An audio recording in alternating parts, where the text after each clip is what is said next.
Hi, I'm Steve Borey, author of the American Casino Guidebook. If you're not familiar with the book, please visit our website at americancasinoguidebook.com. Joining me today is the editor of the American Casino Guidebook, Matt Borey. How's it going, everybody? And today's video is part 2 of our 2-part series on the secrets to getting more comps.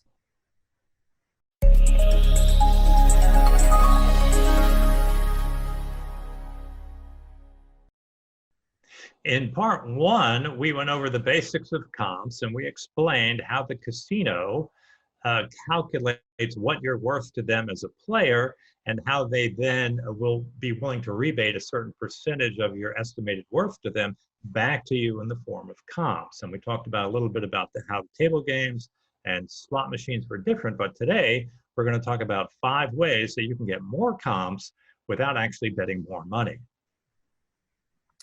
Yeah, now if you watched the first video, you'll remember us talking about theoretical loss. And it's the number the casino comes up with to see how valuable a player is to them based on the edge of the game they're playing, how fast they're playing, and how long they play for. Comps in a vast majority of casinos are given out based on a player's average daily theoretical, or ADT for short. That's pretty much what we're going to call it for the rest of the video. And it's usually based on a 1-month period. So the higher your ADT, the more comps you're going to get. It's very simple. And of course, the easiest way to get a higher ADT is to just bet more money.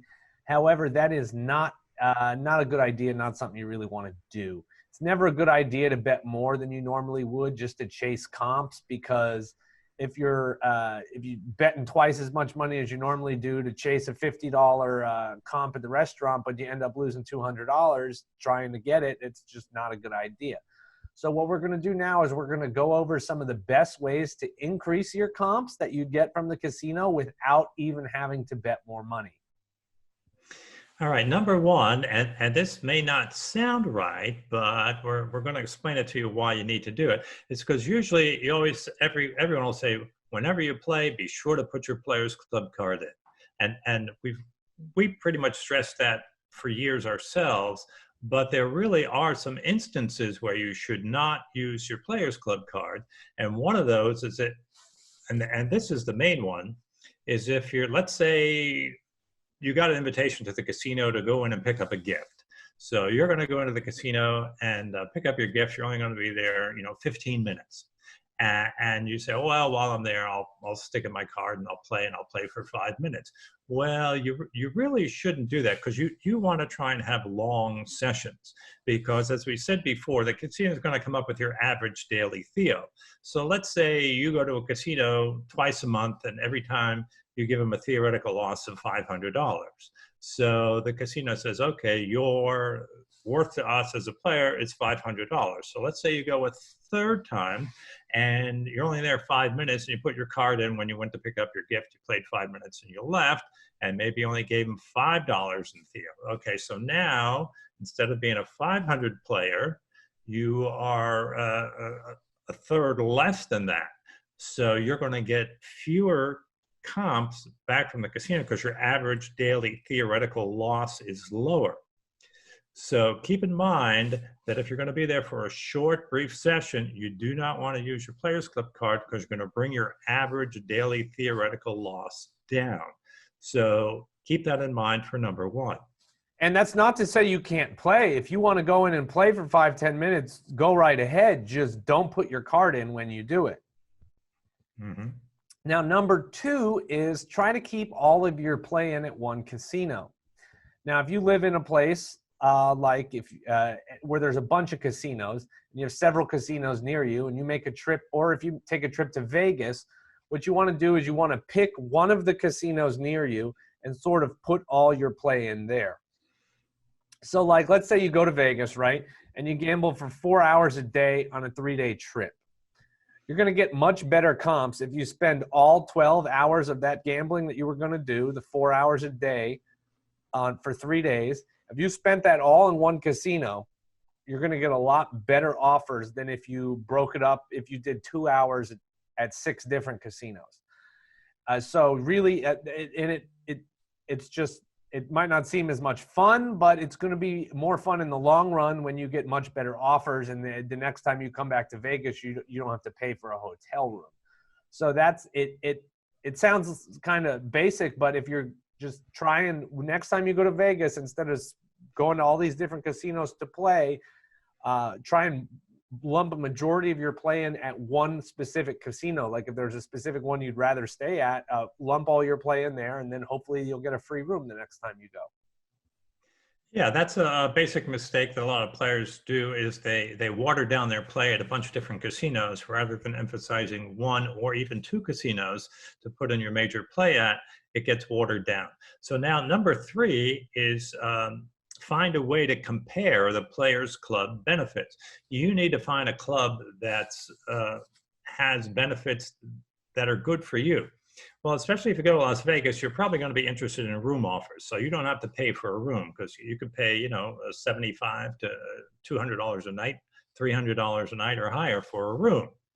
So you want to find a club that's generous with those benefits. So how do you do that? Well, the best thing to do is try, we'll go to a club and then put a certain amount of money through. Now it could be different clubs will have different ways to earn points, but you don't have to worry about that. All you have to do is just make sure you put the same amount through in 1 or 2 or maybe even 3 clubs. So let's say you go in and you give them $600. You have $600. So you just make sure that if you bet $1 at a time, you make 600 bets. If you go $2 at a time, you make 300 bets. So then you make sure that you go $600 to one casino, $600 to the next casino. If you want to try a third casino, $600 there, and then wait and see what they send you. Now you could do this with your locals casinos too, because some people have a few local casinos that they can choose from. But also, or if you wanted to try Las Vegas, you could do it there to see which one gives you the best benefits that you like. And this is the only way that you can really compare the 3. You have to give them the exact same amount. And generally, what they do is they'll work in a 1-month period. So if you go around the middle of the month, about 2 months later, so if you play in January, maybe February, March, the offers will come in the mail. And then you just compare the offers among the different casinos, see who's more generous with the free play, see who's more generous with food comps or more generous with show tickets. Now there's a pandemic, there's no show tickets, but it'll come back eventually. And then also, you know, if you need rooms, see who's generous with rooms. So this is the 3rd way that you can learn to get more comps without actually betting more money.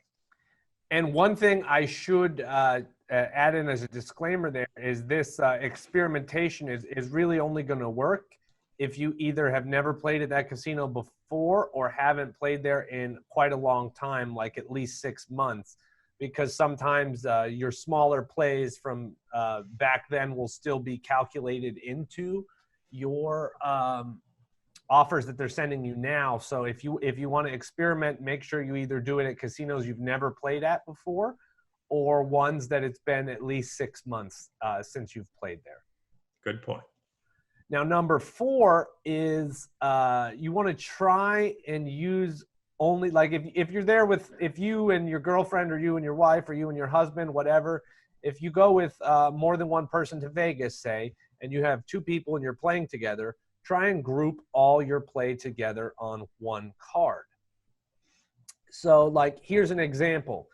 If you say you and your spouse are in Las Vegas and you're each playing, you're sitting next to each other playing 2 slot machines, you're playing on your card, your spouse is playing on their card, and you give a $250 theoretical loss per day, and you're there for 2 days, it's still your average theoretical loss is still only going to be $250, right? However, if on that same 2-day period, if on the first day you both played on your card and you each gave a $250 theoretical loss again, since you're both playing on the same card, that's going to be combined and become a $500 theoretical loss. And then what you do is the next day, instead of playing on your card again, you play on your spouse's card and you do the same thing. You each give a $250 theoretical loss, but because you're playing on the same card, it's combined to $500. And then the best part is that since you played only for one day on your card and you played for only one day on your spouse's card, even though you bet the exact same amount of money that you would have if you were both split up playing on your own cards, you're now both going to have an average daily theoretical loss of $500. So the casinos are going to think you're twice as valuable of a player as if you had each been playing on your own card for the 2-day period. So literally the casino now thinks you're worth twice as much money to them as they did if you were playing on the separate cards. You've bet no extra money, and you should theoretically get twice as many comps. Now, it doesn't have to be done on a husband and wife or two spouses cards. You can do it with friends as well if you'd like at one of your locals casinos. If you and your buddy want to go and play together, you could group your play together on the same card. The only issue with that is I recommend only doing that with people that you trust, because if you and your buddy both play on his card, you get a bunch of mailers in the mail for free food. If your buddy's a little greedy, he could just take the free food, use it without you, and be like, oh, I don't know, they never sent anything. Well, if you're going to do it with somebody you're not married to, make sure it's somebody you trust. okay. Well, I need to take that a little further, because whoever's got the card in the machine, sometimes they'll pay them the jackpot. So you need to make sure that your friend is willing to share the jackpot with you. Now there was an interesting case down here in the Seminole Hard Rock in Hollywood, Florida once, where there was a gentleman and a young lady, and they were playing a machine. The man had his card in the machine. She pushed the button, and it was his money, but they won $100,000 jackpot. So he was expecting to get the win because his card was in there and it was his money. And they said, no, she pushed the button, so we have to pay her.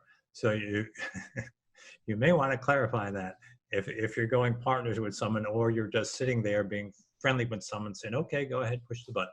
But that could be a whole different area. But again, now for years, Matt and I used to go years ago when I first started going to Las Vegas. My friend Marvin and I, we used to go, and we used to go partners, and we never had a problem. The other thing you have to be careful of is taxes, because if someone wins it, it's got to be, you should give them about 25% off the top to pay the taxes, because Uncle Sam wants his share of any jackpot over $1,200. But just make sure that the person you're playing with, you trust, and then, yes, you can both play on each other's cards. And it's a good way to get higher comps from the casinos without actually betting more money. Yeah, and then the fifth and final secret we have here for how to get more comps in the casinos is to play only on promotional days. Now, this one is not as fun as the other ones, because it really sort of puts a damper on the days that you can play. If you like going to the casino a lot, you're not going to like listening to this tip. But if casino, like, they have all sorts of different kind of promotions at casinos. Like, you'll see ones for point multipliers, where you'll get 3 times as many points as you normally would, or they give away some sort of gift, like a grocery card or a gas card or something, if you earn a certain number of points. And let me give you an example on why this is good. So playing on a point multiplier day it's the easiest benefit to see. There's not really any math involved. It's just really, why play on a day when betting $5 on a machine would normally get you 1 point, when you can play on a day where betting that same $5 can get you 3 points if they have a 3 times multiplier. The gift is a little bit harder to calculate. I'll let Steve give an example on this, like that we have normally at some of the casinos near us. Well, a lot of times, if you earn a certain number of points, you can qualify for a free gift. Other times, they may have contests where you can earn entries for drawings. Those are a little tougher, because you have to figure out what your equity is in that drawing based on the amount you put through. So it's usually not worth it. And one thing I should point out here, though, is a lot of people, when they hear about these drawings in casinos, they say, oh, the same people always win. And so why is it the same people? They're cheating. the casino's cheating and letting these people win. But that's not what happens. There are people out there who bet a lot of money. And when they go in these contests, these entries, where you earn entries, they're betting a lot of money, and they're earning an awful lot more entries than you are. And that's why those people who are high rollers and earn all these entries, that's why they are winning a lot of those contests, because they have a lot of entries in those contests. So that's what happens there. But yes, you can always increase your comp benefits by playing on promotional days. I think for us, I would say the best is a point multiplier is usually the best way to do it. Now, another good promo to look for is what some of the casinos by us do is if you earn a certain number of points, they'll give you a gift card to either a local gas station or a local supermarket. And we think those are pretty good promos to play on because that gift card is pretty much as good as cash. You know, you're always going to have to buy groceries, and as long as you own a car, you're always going to have to buy gas. So either point multipliers or those gift card giveaways are great promos to look out for to give you more comps. All right, that concludes part 2 of our video on secrets to getting more casino comps. Yeah, if you like the video, please give us a thumbs up, leave a comment below, let us know what you think, and don't forget to hit that subscribe button and then click the bell and turn on all notifications so you never miss any of our other great videos. Thanks very much for watching, and best wishes for good luck in the casino.